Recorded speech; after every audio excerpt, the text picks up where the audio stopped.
As you can see on the map there that I'm showing you the screen, yellow represents high levels of persecution.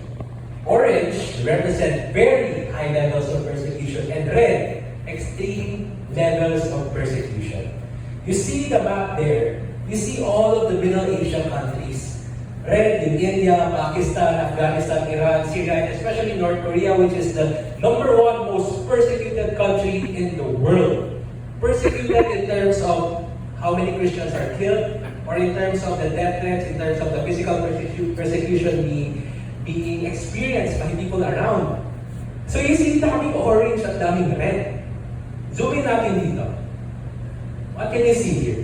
It's the Philippines, right? It's the Philippines. It's not even red. It's not even orange. It's not even yellow. It's just practically plain white. Wow. Grabe, no? We can share our faith easily here in the Philippines. But what about for these countries here that are constantly being persecuted all around? Persecuted because of their faith.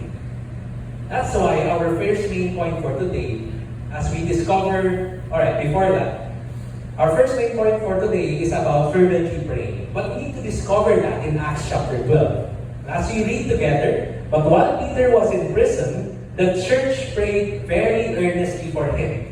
And the night before Peter was to be placed on trial, he was asleep, fastened with 2 chains between 2 soldiers, and others stood guard at the prison gate.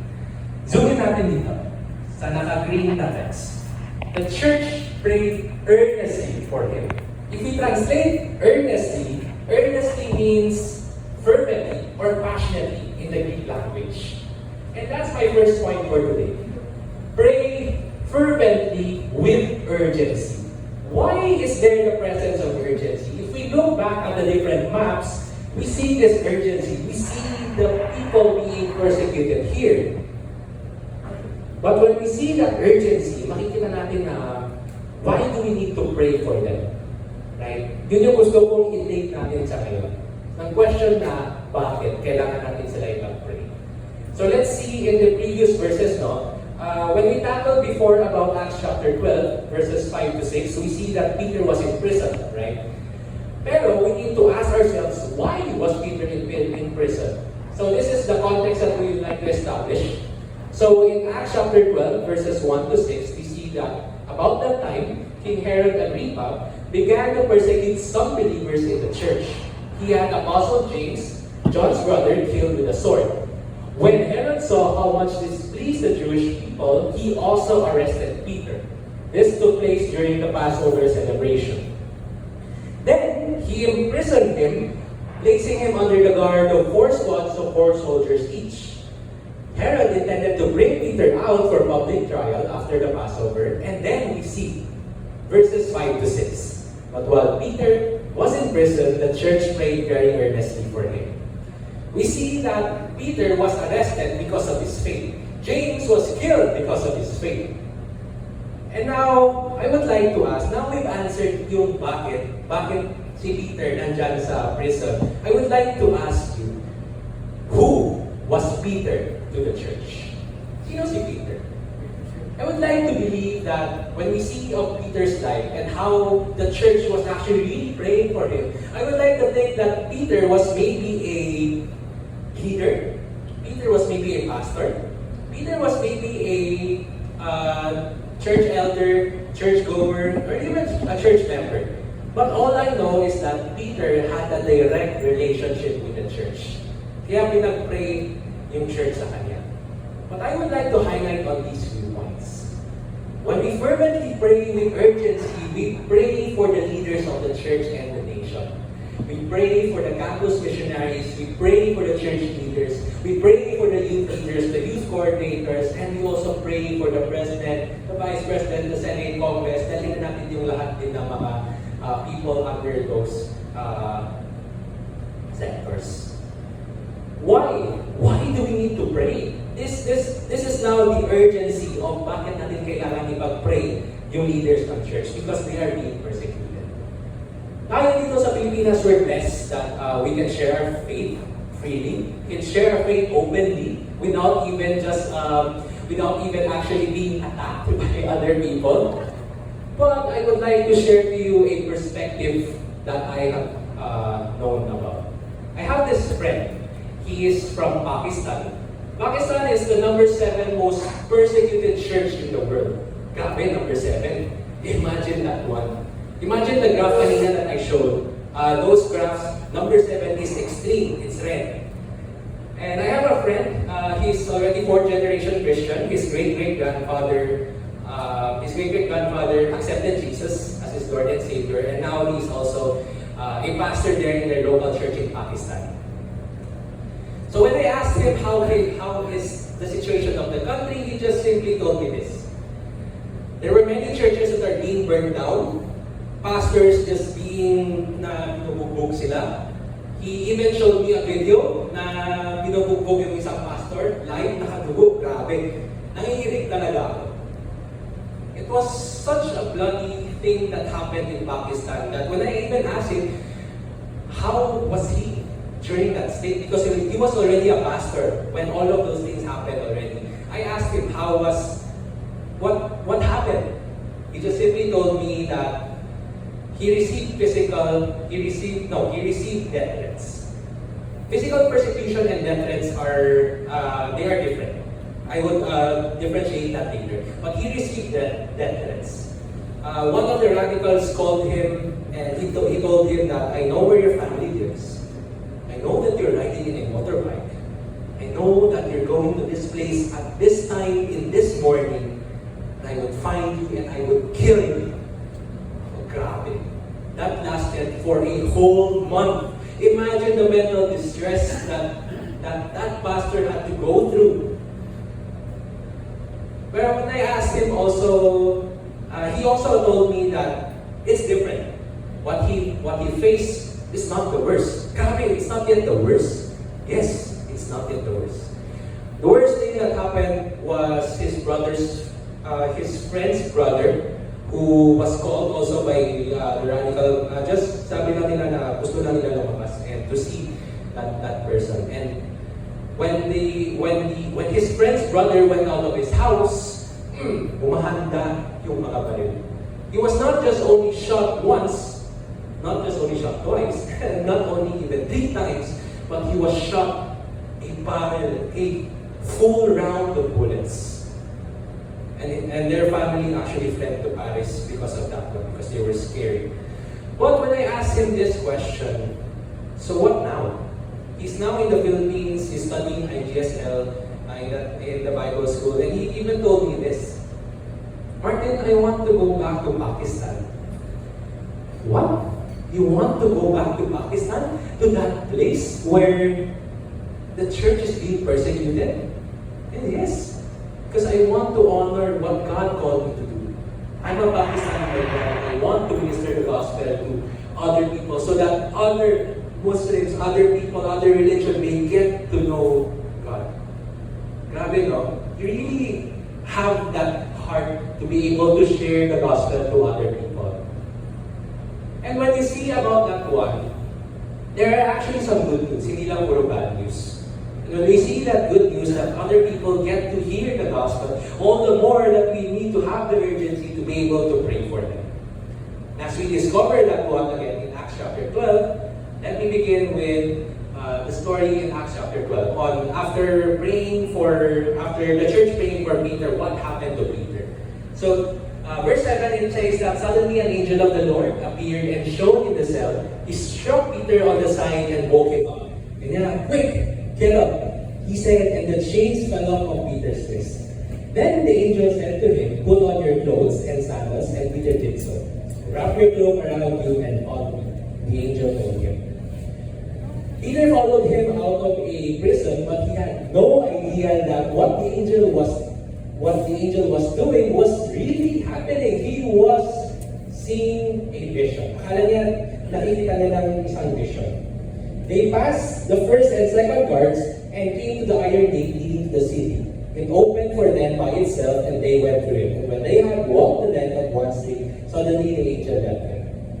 And then all of a sudden Peter came to himself and said, now I know without a doubt that the Lord has sent his angel and rescued me from Herod's clutches and from everything that the Jewish people were hoping would happen. Remember, imagine also that as we tackled the previous verses din, sinabi na the night before Peter was to be arrested, and yet Jesus did all of those, and the angel of the Lord did all of those things. When this dawned on him, what did he do? He went to the house of Mary, the mother of John, also called Mark, where many people had gathered and were praying. So I'd like to emphasize on these three texts, house and many people. I would like to compare between the two verses, between Acts chapter 12 verse 5 and Acts chapter 12 verse 12. But while Peter was in prison, the church prayed earnestly for him.